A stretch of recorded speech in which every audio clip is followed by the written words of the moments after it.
Benim en temeldeki derdim bir şahsın, bir kişilik örüntüsünün tarihi ve tarih yazımını nasıl çarpıtabileceğini göstermek. Eşref Teşkilat-ı Mahsusa elemanıydı gerçekten ama görevini çarpıtıyordu. Diyordu ki ben Teşkilat-ı Mahsusa'nın hem kurucusuyum hem başkanıyım. Bu adam 12 çocuklu bir ailenin, evde 15-20 kişi var ama en büyük erkek evladı. Her yeni çocuk doğuşunda sevgiden mahrum kalan bir çocuk. Diyor ki ben milli mücadele şöyle kahramanlıklar yaptım. İşte Güney Marmara'da işte şöyle milli mücadele katkım oldu. Sonra istifa ettim görevimden filan, Kuvayi Milliye'den filan. Ya bir bakıyorsunuz 1921 yılının Ocak ayında Yunan tarafına geçen bir şahıs var elimizde. Polat Hocam hoş geldiniz. Hoş bulduk, merhabalar Nazif. Hocam bugün sizinle artık Türk insanları için bir efsaneye dönüşmüş, çok sık konuşulan ama sanırım sizin kitaplarınızda okuduğum kadarıyla yanlış konuşulan bir figürü değerlendirmek istiyorum. Evet. Kuşçubaşı Eşref profesini açalım istiyorum.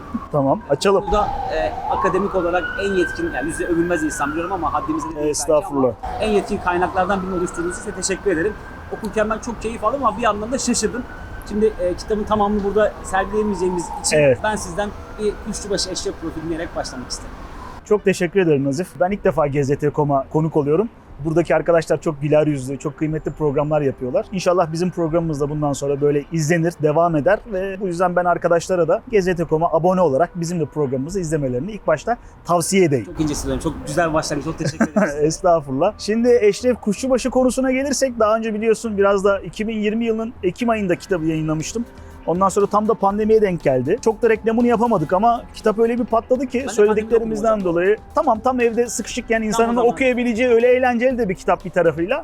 Ya aslında o dönemde hani çok anlaşılmadı. Çünkü insanlar bu işin yalan tarafına, çarpıtma tarafına, karartma tarafına baktılar. Aslında benim derdim şuydu Eşref kitabını yazarken. Onu ilk başta bir yerli yerine oturtmak istiyorum. Ya ortada bir tarihi kişilik var. Önemli de bir tarihi kişilik. Biz bunun üzerinden Türk Gayri Nizami Harbi'ni, Türk istihbarat tarihini anlamaya çalışıyoruz. Fakat bu şahsın kişilik örüntüsündeki bazı sorunlardan dolayı biz tarihimizi tahrif edilmiş şekilde anlamaya başlıyoruz.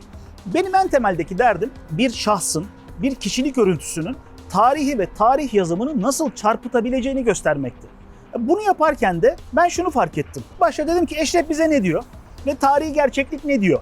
Ya bu zaten tarihçilerin sıklıkla yaptığı bir şeydir. Ve bu benim hani Eşref'in yalanlarını, karartmalarını, çarpıtmalarını ben ilk defa görmedim. Zaten 2005 yılında da ben bunu biliyordum. 2006 yılında bitirdiğim yüksek lisans tezimde de Eşref'in zaten böyle bir şahsiyet olduğunu ben yazmıştım. Ama dedim ki burada farklı bir şey yapabilirim. Bir insan neden bu kadar fazla yalan söyler? Bir insan neden bu kadar fazla karartır? Bir insan neden bu kadar fazla çarpıtır? Ve vardığım sonuç hep aynı oldu Nazif. Nedir hocam? Bütün bunları Eşref şunun için söylüyor. Kendini daha özel göstermek için, kendini daha ayrıcalıklı göstermek için ve kendini olduğundan daha büyük ve yüksek göstermek için yapıyor. Peki nasıl? Mesela yalanlarını örnek verelim istersen. Mesela diyor ki Arabistan Devrimci Komitesi diye bir komite kurdum ben. 2. Abdülhamid'e karşı 20-21 yaşındayken. Bununla 2. Abdülhamid'in pan-İslam siyasetini karşı faaliyetler yürüttüğünü söylüyor. 2. Abdülhamid idaresine tırnak içerisinde işte o istibdat rejimine karşı faaliyetler icra ettiğini söylüyor. Yahu bakıyorum arşive, bütün kaynakları araştırıyorum. Böyle bir komite yok. Bunu Eşref uydurmuş. Hiçbir kaynakta göremezsiniz Arabistan Devrimci Komitesi adlı bir şey. Bir komite kurulduğunu mesela. Bu yalanlardan bir tanesi. Başka bir yalan söyleyeyim. Diyor ki mesela Teşkilat-ı Mahsusa'dayken biz 1. Dünya Savaşı'ndayken Teşkilat-ı Mahsusa'nın Hint İstiklal Hareketi'yle, Hindistan'ın Milli Mücadele Hareketi'yle irtibatı ben sağladım. Yok öyle bir şey. Tamamen yalan. Diyor ki ben Teşkilat-ı Mahsusa ekibiyle birlikte Orta Asya'ya gittim. Yalan ya, sen Şam'da gemiden indin. İzmir'den kalkan gemiden sen Şam'da indin kardeşim. Niye yalan söylüyorsun? Ama devam ediyor bunlara ve sonra diyor ki ben milli mücadele kahramanıydım. Bir bakıyorsun milli mücadele kahramanı da değil. Neydi hocam bu arada Kuşçubaşı Eşref'in tam olarak? Şimdi oraya geleyim istersen. Yalan kısmını anlattık, şimdi çarpıtma kısmına gelelim. Çünkü görevleri çarpıtma kısmına daha iyi gidiyor. Çünkü şunun için söylüyorum bunu. Eşref Teşkilat-ı Mahsusa elemanıydı gerçekten. Ama görevini çarpıtıyordu. Diyordu ki ben Teşkilat-ı Mahsusa'nın hem kurucusuyum hem başkanıyım. Bu bir yalan ama bu esasen çarpıtma. Çünkü Eşref zaten Teşkilat-ı Mahsusa'nın kurucu ekibiyle yakın bir arkadaş, hepsiyle yakın arkadaşlıkları vardı. Hakikaten de çok ciddi bir saha elemanıydı. Teşkilat-ı Mahsusa kurulmadan önce hassaten. Ondan sonra hem Libya'da hem de ciddi Garbi Trakya hükümetinin kurulmasında ciddi emekleri oldu. Ama diyor ki ben Teşkilat-ı Mahsusa'nın kurucusuyum. Hayır değilsin. İlk başkanıyım. Hayır hiç değilsin. Diyor ki o zaman öyle değilse hatıratında şöyle yazar başında, Sina, Arabistan ve Kuzey Afrika müdürüydü. Ya böyle bir birim teşkilat-ı mahzunun içerisinde yok kardeşim. Yani ben Nasıl söylemiş hocam ya? yani bunun yani şöyle ben 400 sayfa yazdım. Daha önce de söyledim. 4000 sayfalık malzeme bırakmış Eşref. Çünkü kendini kılıcıyla değil kalemiyle gerçekleştiren bir adam temelde. Yani kendi istediği kişi tam olarak olamadığı için sürekli yazarak o kişiye ulaşmaya çalışıyor. Kendini öyle göstermeye çalışıyor. Zaten Eşref'i tanıyanlar da bu söylediklerini aslında tasdik ediyorlar. Yani Eşref'i kendisinden başka hiç kimse Teşkilat-ı Mahzun'un başkanı olarak göstermiyor mesela. Bir çarpıtma daha söyleyeyim. Bu çok ilginç, çok da şey oldu. Eleştiriye de çok da eleştiri aldı. Ya adamın bir lakabı Kuşçubaşı değil ya. O kadar mı? O kadar abi. Yani bir insanın hani ne bileyim soyadı, lakabı bize onun kişiliğiyle ilgili çok fazla şey söyler. Eşref diyor ki benim babam sarayda kuşçubaşıydı. Yahu ya bu çok önemli bir şey değil bence ama bu bir semptom olarak çok önemli. Eşref'in babası sarayda ikinci kuşçuydu. Ya kuşçubaşı yardımcısıydı. Genel müdür değil de genel müdür yardımcısı. Ya bunun ne önemi var diyorlar. Ya kardeşim olmaz olur mu? Bu adam soyadına kadar çarpıtıyor diyorum ben. Lakabına kadar çarpıtıyor. Ve kendisi bazen diyor ki bize Kuşçuoğulları derler diyor. Kendi kalemiyle. Bak Kuşçubaşıoğulları demiyor. Kuşçuoğulları diyor. Ama imza atıyor Kuşçubaşı diye. Oho yani şimdi hani anlatabildim mi? Abi işimiz var. Şimdi gelelim karartmaya. Şimdi karartma kısmı en karanlık. Bir insan bir şey niye söylemez, niye saklar? Muhtemelen utanılacak yahut kendi saklanması ya da utanılacak demeyelim. Yüz kızartıcı olabilir tabii ki. Utanılacak olabilir. Bir de kendi menfaatine, kişisel menfaatine zarar verecek bir şey olabilir. Eşref'in en büyük karartması milli mücadeledir. Kendini milli mücadele kahramanı olarak Cemal Kutay'la birlikte tabii ki Türkiye'nin en amatör profesyonel tarihçisi Allah rahmet eylesin. Onunla birlikte böyle çizmiş. Diyor ki ben milli mücadele şöyle kahramanlıklar yaptım. Güney Marmara'da işte şöyle milli mücadele katkım oldu. Sonra istifa ettim görevimden filan Kuvayi Milliye'den filan. Ya bir bakıyorsunuz 1921 yılının Ocak ayında Yunan tarafına geçen bir şahıs var elimizde. Ya hocam o zaman burada. Eşref için ihanet değil bu. Eşref'in kişilik örüntüsü içerisinde bu ihanet değil. Çünkü Nazif o tarihte denklem hala belli değil. Kimin kazanacağı belli değil. Bir tarafta İstanbul hükümeti var, saray var. Bir tarafta Ankara'da bir sistem kurulmuş. Yurt dışında hala yaşayan iddiatçı paşalar var. Enver, Talat, Cemal. Ondan sonra bir tarafta itilaf kuvvetleri var. Yani denklem çok karışık. O denklemden kimin çıkacağı belli değil. Eşref muhtemelen diyor ki kafada biz buradan hani Çerkez Ethem'le daha o da Yunan tarafına geçince Çerkez Ethem olarak anılmaya başlanıyor. Biz diyor bu tarafa geçeriz daha sonra bir şekilde bu badireyi de atlatırız diyor. Tam bir narsistik kişilik örgütlenmesi hareketi zaten bu. Yani Eşref'in kafasında ihanet denklemi yok aslında. Diyor ki biz bu denklemde kimin kazanacağı zaten belli değil. Eşref yanlış at oynuyor. Yaptığı bu. Ama problem şu. Şimdi Türkiye'deki özellikle belli ideolojik eğilimi olan arkadaşların, milliyetçi muhafazakar arkadaşlar işin bu boyutunu görmek istemiyor. Yani Eşref'in Yunan tarafına geçişini görmek istemiyor. Yahut da Yunan tarafına geçse de bunun çok makul sebeplerle açıklama çabası içerisine giriyorlar. Benim açımdan hiçbir önemi yok. Çünkü bir tarihçi için bir tarihi şahsiyetin kahraman mı hain mi olduğu sorusu önemli değil. Bir tarihçi için bunu neden yaptığı, bunun bize ne anlattığı önemlidir. Benim açımdan dediğim gibi Eşref bunu bir ihanet yahut kahramanlık denklemi içerisinde yapmıyor. Kendi kişisel menfaatleri yönünde onun daha uygun bir opsiyon olacağını düşünüyor. Bu yüzden yapıyor.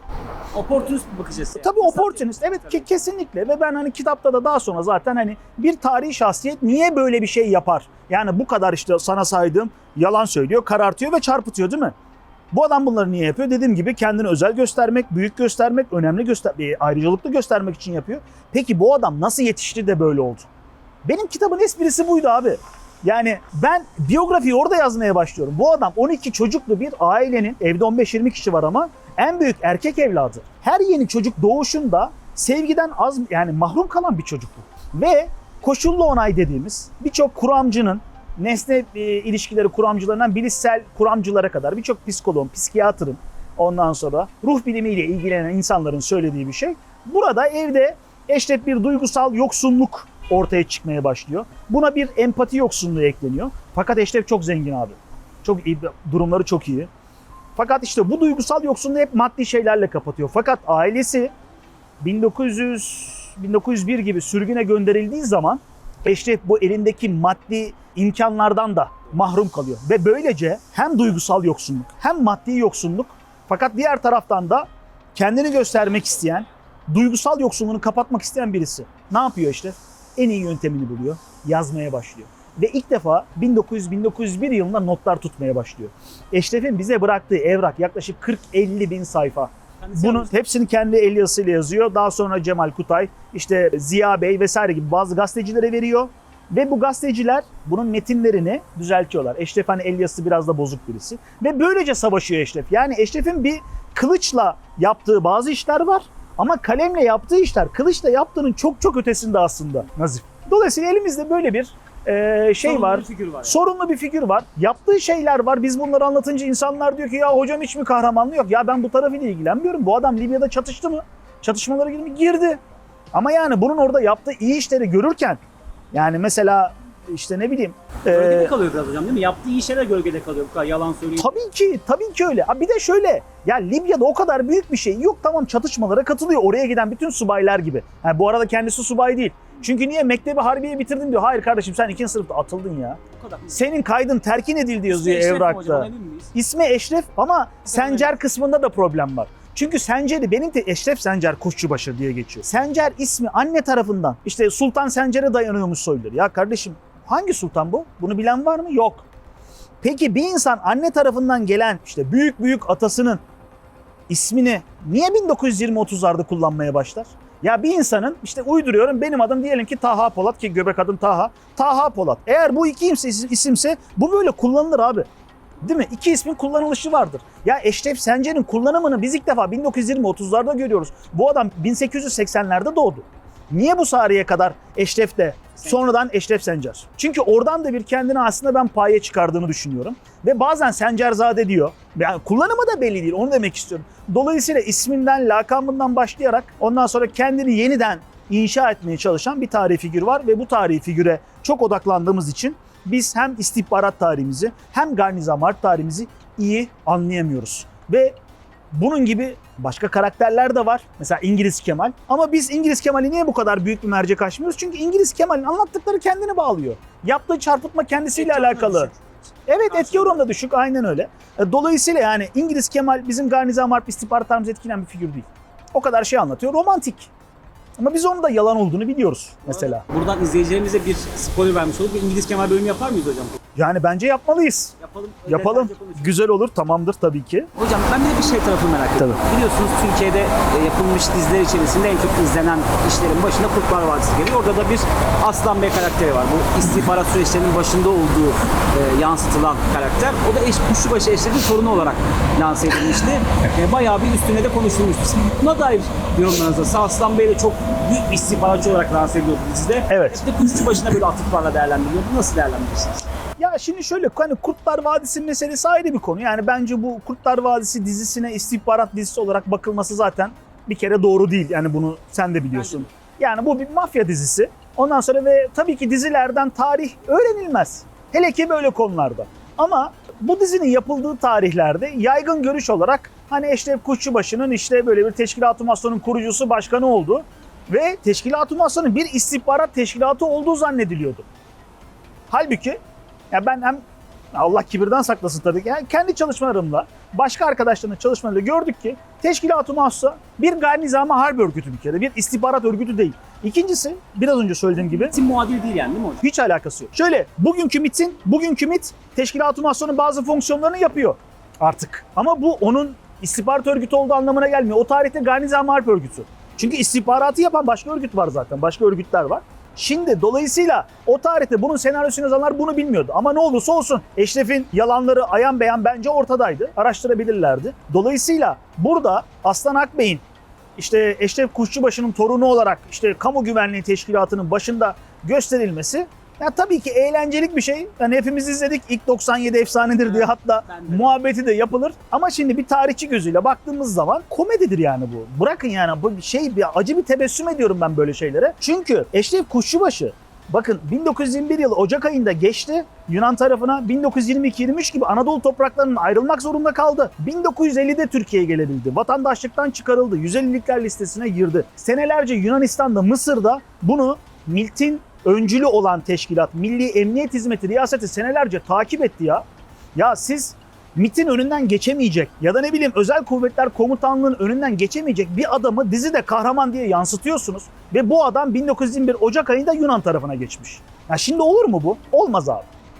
Bunun dediğim gibi başka türlü işlenebilirmiş. Ama orada öyle bir efsane yaratma ki o dizide bakıyorsunuz Yakup Cemil'i de acayip bir efsane olarak takdim ediyorlar. Yakup Cemil'le ilgili de istersen başka bir bölüm yaparız yani artık. Bir bölümü de gelsin hocam. Eyvallah, Hocam eyvallah. teşekkür ediyorum. Ben teşekkür ederim Nazif. Yani Eşref'le ilgili ekleyebileceğim çok fazla şey var ama istersen tadını da bırakalım. Ben bir şey ekleyeyim hocam. Ben kıymetli izleyicilerimize çok keyifli bir 400 sayfa vaat ediyorum. Eşref Kuşçubaşı'nın alternatif biyografisini Polat Safi'den kıymetli hocamızdan mutlaka edinmenizi tavsiye ediyorum.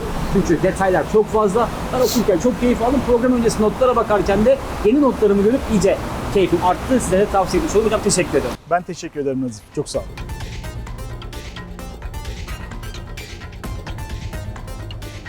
Benim en temeldeki derdim bir şahsın, bir kişilik örüntüsünün tarihi ve tarih yazımını nasıl çarpıtabileceğini göstermek. Eşref Teşkilat-ı Mahsusa elemanıydı gerçekten ama görevini çarpıtıyordu. Diyordu ki ben Teşkilat-ı Mahsusa'nın hem kurucusuyum hem başkanıyım.